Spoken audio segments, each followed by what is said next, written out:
Oh Espíritu Santo de Dios, ay, mira, papá,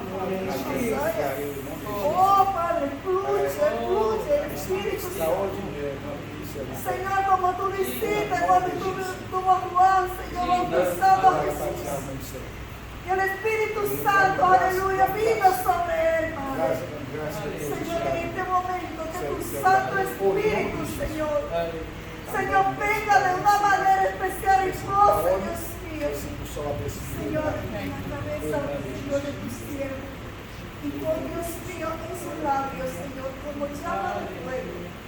Y que tu palabra fluya, Señor. Y tú que lo hables, Señor, en esta mañana, Padre. Lo que necesitamos escuchar, Padre, no lo que queramos,